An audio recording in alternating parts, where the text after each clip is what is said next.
নমস্কাৰ এই মুহূৰ্তত আহি পৰিছে কেইবাটাও গুৰুত্বপূৰ্ণ খবৰ আৰু এনে ধৰণৰ খবৰসমূহ নিতৌ চাবৰ কাৰণে চেনেলটো সাবস্ক্ৰাইব কৰি ভিডিঅ'টোত এটা লাইক কৰি দিব এই মুহূৰ্তত জনাই আছো এটা ব্ৰেকিং নিউজ হিমন্ত বিশ্ব শৰ্মাই অসমখনক ম্যানমাৰ কৰিব বিচাৰিছে ম্যানমাৰত যিদৰে মুছলমানক হত্যা কৰা হৈছিল মুছলমানৰ ওপৰত অত্যাচাৰ কৰা হৈছিল মুছলমানৰ ওপৰত জুলুম কৰা হৈছিল ঠিক একে ধৰণে অসমৰ সংখ্যালঘু মুছলমানৰ ওপৰতো অত্যাচাৰ কৰা হৈছে হিমন্ত বিশ্ব শৰ্মাই অসমখনক দ্বিতীয় ম্যানমাৰলৈ ৰূপান্তৰিত কৰিব বিচাৰিছে এবাৰ হিমন্ত বিশ্ব শৰ্মাৰ বিৰুদ্ধে সৰব হৈ পৰিছে সংখ্যালঘু নেতা মুছাব্বিৰ আলী আহমেদ আপোনাৰ বিচাৰ ওপৰলৈ কৰিব মুছলমানৰ ওপৰত অন্যায় অত্যাচাৰ বিভিন্ন ধৰণৰ জুলুম বিভিন্ন প্ৰক্ৰিয়াৰে মুছলমানৰ ওপৰত অত্যাচাৰ কৰি মুছলমানক পুঙা কৰিব বিচাৰিছে আজি আমি সত্য কথাবোৰ উদঙাই দিয়াৰ সময়তে আমাক এৰেষ্ট কৰি আটক কৰি আমাক বিভিন্ন ধৰণে আমাক হাৰাশাস্তি কৰে কি হ'ব আমাৰ ভৱিষ্যত কি হ'ব মুছলমানৰ ভৱিষ্যত অসমত আসলতে আমাক ম্যানমাৰৰ দ্বাৰা অত্যাচাৰ কৰা আৰম্ভ কৰিছে পৰৱৰ্তী খবৰ মাদ্ৰাছাৰ ওপৰত চলিল বুলডোজাৰ মছজিদৰ ওপৰত চলিল বুলডোজাৰ ভাঙি পেলোৱা হৈছে এটাৰ পাছত এটাকৈ মছজিদ মাদ্ৰাছা অবৈধভাৱে নিৰ্মাণ কৰা মাদ্ৰাছাৰ ওপৰত এনে ধৰণে বুলডোজাৰ চলোৱা পৰিলক্ষিত হৈছে উত্তৰ প্ৰদেশৰ দৰে যোগী ৰাজ্যৰ দৰে অসমৰ সংখ্যালঘু মুছলমানৰ ওপৰত জুলুম কৰিছে হিমন্ত বিশ্ব শৰ্মাই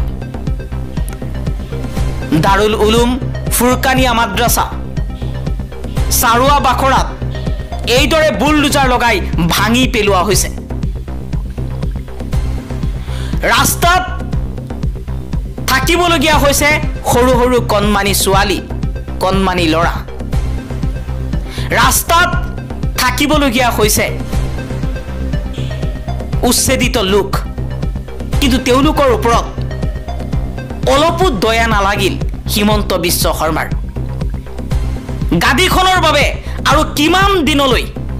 আৰু কিমান তললৈ নামিব হিমন্ত বিশ্ব শৰ্মাই তাক লৈ প্ৰশ্নৰ সৃষ্টি হৈছে অসমৰ বিভিন্ন দল সংগঠনে প্ৰশ্ন কৰিছে মানৱ অধিকাৰ মানুহৰ যি মৌলিক অধিকাৰ সেই অধিকাৰ পৰ্যন্ত কাঢ়ি লৈছে হিমন্ত বিশ্ব শৰ্মাই উচ্ছেদ কৰাৰ পূৰ্বে উচ্চতম ন্যায়ালয়ে কৈছে বিকল্প পথ হিচাপে উচ্ছেদিত লোকসকলৰ বাবে বাসস্থানৰ ব্যৱস্থা কৰিব লাগিব তেওঁলোকক থকাৰ ঘৰ বনাই দিয়াৰ পাছতহে উচ্ছেদ কৰিব পাৰিব কিন্তু আইন কানুন একো নামানি হিমন্ত বিশ্ব শৰ্মাই নিজৰ ক্ষমতাৰ অপব্যৱহাৰ কৰিছে আন এটা খবৰ অসমলৈ আহিব আজি কংগ্ৰেছ নেতা ৰাহুল গান্ধী আৰু সভাপতি মল্লিকাৰ্জুন খাৰ্গে আৰু লগতে আহিব কংগ্ৰেছৰ সাংগঠনিক সম্পাদক কে.চি. বেণুগোপালো বৰ্জাৰ বিমানবন্দৰত আজি তিনিওজন শীৰ্ষ নেতা উপস্থিত হ'ব পৰৱৰ্তী খবৰ নলবাৰীত পথ দুৰ্ঘটনাত আৰক্ষী বিষয়াৰ মৃত্যু নিহত এএছআই ৱাইজুদ্দিন আহমেদ বানেকুছিত পথ দুৰ্ঘটনাত পতিত হৈছিল আৰু পিছত মৃত্যু হৈছে নিশা বাইকেৰে ঘৰলৈ উভতাৰ পথত সংঘটিত দুৰ্ঘটনা নলবাৰীৰ মধুপুৰত ঘৰ আছিল নিহত ৱাইজুদ্দিন আহমেদৰ আন এটা খবৰ দশক ধৰি ৰাজ্যৰ কিছু বিশেষ অঞ্চলত চলি আহিছে বেদখল আইন নামানি একাংশই কেৱল মাটি বেদখল কৰিছিল ন্যায়ালয়ে এতিয়া নিৰ্দেশ দিছে অবৈধ বেদখল ভূমি বেদখল মুক্ত কৰিব লাগে উচ্ছেদ মাটি বেদখল সন্দৰ্ভত মন্তব্য বিজেপিৰ বিধায়ক ৰাজ্যিক বিজেপিৰ প্ৰাক্তন সভাপতি ভৱেশ কলিতাই কৈছে যে কিছু বিশেষ অঞ্চল অৰ্থাৎ সংখ্যালঘু মুছলমান কিছু অঞ্চলত মাটি বেদখল হৈছে আন এটা খবৰ নেৰানেপেৰা বৰষুণৰ ফলত ৰাজস্থানৰ কেইবাখনো জিলাত ভয়াৱহ বানপানী ৰেড এলাৰ্ট জাৰি কৰা হৈছে 12জনকৈ লোকৰ মৃত্যু হৈছে বহু কেইজন লোক এতিয়াও সন্ধানহীন ৰাজ্যখনৰ আটাইতকৈ ভয়াৱহ পৰিস্থিতিৰ সন্মুখীন হৈছে কোটা জালুৰ পালি ধুলপুৰৰ লোকসকল সমগ্ৰ ৰাজ্যতে প্ৰবল বৃষ্টিপাতৰ ফলত সৃষ্টি হোৱা বান পৰিস্থিতি আৰু ইয়াৰ সৈতে জড়িত দুৰ্ঘটনাত এই পৰ্যন্ত প্ৰাণ হেৰুৱাইছে 12 জনকৈ লোকে বতৰ বিজ্ঞান বিভাগে জনোৱা মতে ৰাজ্যখনত আৰু কিছুদিনলৈ বৰষুণৰ প্ৰকোপ অব্যাহত থাকিব পৰৱৰ্তী খবৰ আল্লাহৰ বাদে অসমৰ সংখ্যালঘু মুছলমানে ভয় নকৰে মুখ্যমন্ত্ৰী হিমন্ত বিশ্ব শৰ্মাক শেহতীয়াকৈ উচ্ছেদ বন্ধ আৰু উচ্ছেদিতক পুনৰ সংস্থাপনৰ দাবীত গুৱাহাটীত প্ৰতিবাদ সাব্যস্ত কৰি এই হুংকাৰ দিছে নেমছুৱে আন এটা খবৰ বেদখলকাৰীৰ ওপৰত দয়া ক্ষমা কৰিলে আমাৰ ভৱিষ্যত কুঙা কৰি পেলাব কংগ্ৰেছ চৰকাৰৰ দিনত অসমত ভয়াৱহভাৱে বেদখল কাৰ্য চলিছিল ভূমি বেদখলৰ মূলত কেৱল কংগ্ৰেছ চৰকাৰ আমি কেৱল খিলঞ্জীয়াৰ মাটি উদ্ধাৰৰ চেষ্টা কৰিছোঁ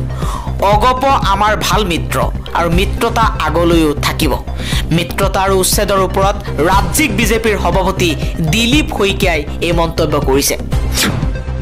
আন এটা খবৰ মুখ্যমন্ত্ৰী হিমন্ত বিশ্ব শৰ্মা কাৰো মানুহ নহয় বিজেপিৰ বিয়া দিন আহিলেই লুটিবাগৰ মাৰিব হিমন্ত বিশ্ব শৰ্মাই যতেই ক্ষমতা পায় তাতেই যায় হিমন্ত বিশ্ব শৰ্মা মুখ্যমন্ত্ৰী হিমন্ত বিশ্ব শৰ্মাৰ বিৰুদ্ধে এই অভিযোগ উত্থাপন কৰিছে বিধায়ক অখিল গগৈ কৈছে হিমন্ত বিশ্ব শৰ্মা কাৰো মানুহ নহয় ক্ষমতা যিফালে আছে হিমন্ত বিশ্ব শৰ্মা সেইফালে আছে আজি কংগ্ৰেছ চৰকাৰত আহিলে হিমন্ত বিশ্ব শৰ্মা বিজেপি ত্যাগ কৰি কংগ্ৰেছত যোগদান কৰিব দল বাগৰা নেতা হিমন্ত বিশ্ব শৰ্মা লুটিবাগৰ মাৰিব পৰা ক্ষমতা হিমন্ত বিশ্ব শৰ্মাৰ বহুত আছে পৰৱৰ্তী খবৰ গৌৰৱ গগৈ যদি সঁচাকৈ যুঁজাৰু তেন্তে ঘোষণা কৰক 2026 চনৰ বিধানসভা নিৰ্বাচনত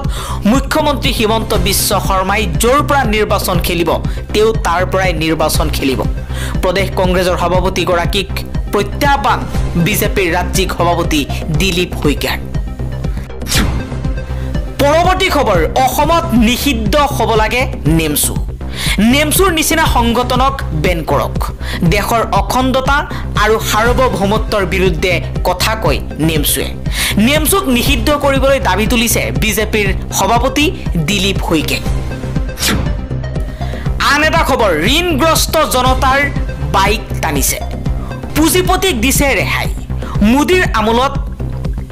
সাধাৰণ জনতাৰ পৰিৱৰ্তে উদ্যোগপতিৰহে বেছি সমাদৰ হৈছে মোদীৰ আমোলত জনতাৰ দুৰ্ভোগ পুঁজিপতিৰহে হাঁহি 10 বছৰত 16 লাখ কোটি টকা ঋণ ৰেহাই দিলে মোদী চৰকাৰে আৰু 5 বছৰত ঋণ আদায় দিব নোৱাৰা 19,000 বাহন জব্দ কৰিছে পৰৱৰ্তী খবৰ দুঠাইত নাম থকা উচ্ছেদিতৰ নাম ভোটাৰ তালিকাৰ পৰা কৰ্তন কৰা হ'ব ডক্টৰ হিমন্ত বিশ্ব শৰ্মাৰ চৰকাৰে অবৈধ দখলমুক্ত কৰিলে 84,743 বিঘা মাটি মুঠ 1,19,548 বিঘা মাটি অবৈধ দখলমুক্ত কৰিছে বিজেপি চৰকাৰে লগতে মুখ্যমন্ত্ৰী হিমন্ত বিশ্ব শৰ্মাই কৈছে যে দুটা ঠাইত নাম থকা উচ্ছেদিতৰ নাম ভোটাৰ তালিকাৰ পৰা কৰ্তন কৰা হ'ব